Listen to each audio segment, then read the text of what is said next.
I did see some shit this week where someone was saying Kobe Bryant had 5 fucking rings. So if he gets one next year, he gets number 6, then you have to say that he's on par with Jordan. As far as championships, yes, we can all do math.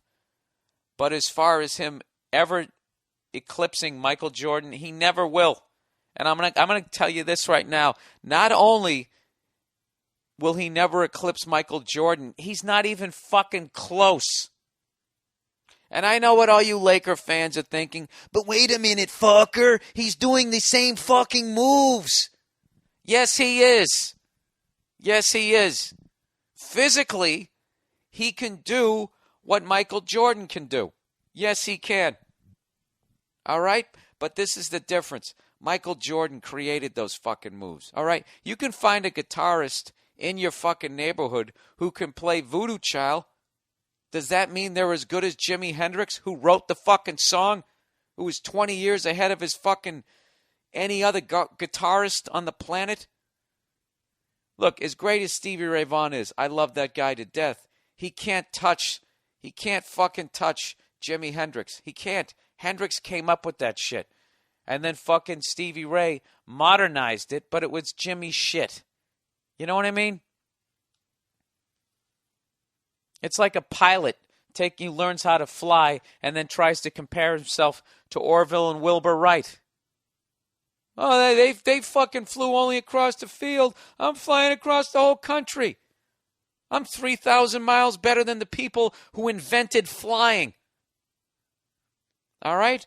Now, Kobe Bryant has I think, has the athletic gifts of Michael Jordan. And if you had the two of them play each other one-on-one at the height of their powers, it would be the greatest one-on-one game ever.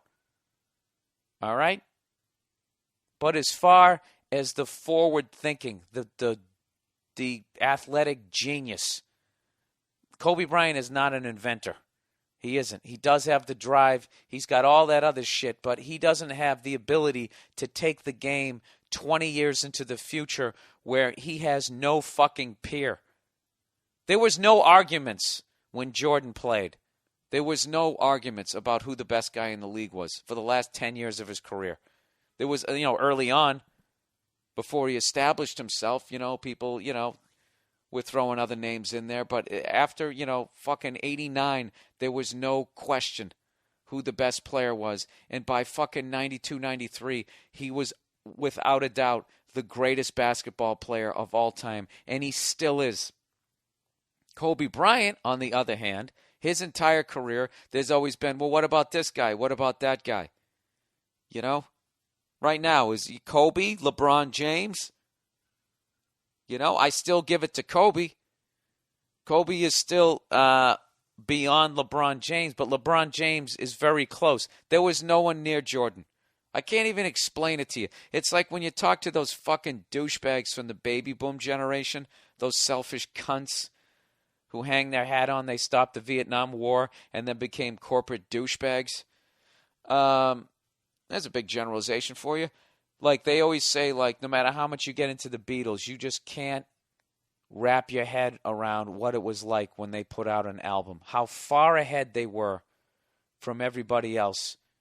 It's the same thing with Richard Pryor, because what happens is, as the years go by, everybody rips those geniuses off.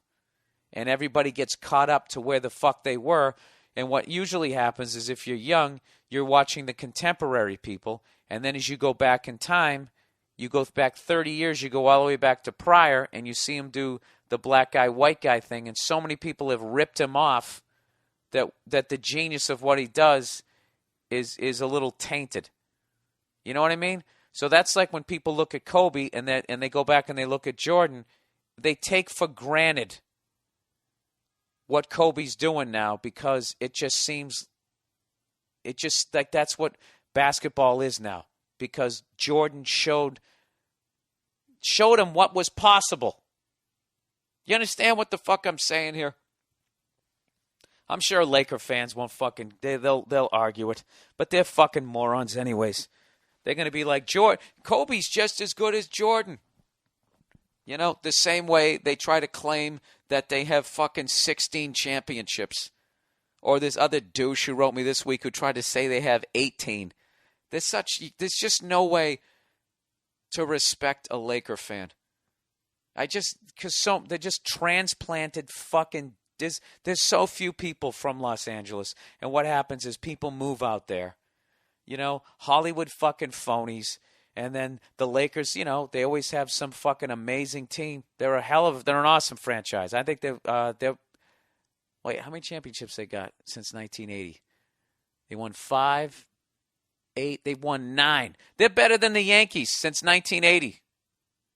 Better than the Canadians. They are the franchise. All right? So all these fucking assholes go out there and they see Jack Nicklaus, a fucking true fan. Jack Nicholson. What the fuck is wrong with me? Every time I want to say Jack Nicklaus, I say Nicholson, and vice versa there. God help me if they're ever in the same fucking room. Really, Bill, when the fuck would that happen? Huh?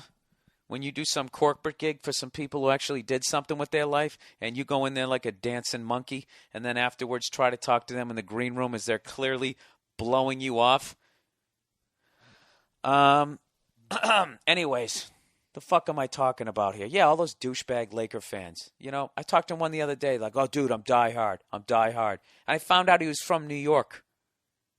How the fuck do you go from being a Knicks fan to being a Lakers fan? I'll tell you why. You become a fucking phony. How do you leave New York and move to L.A.?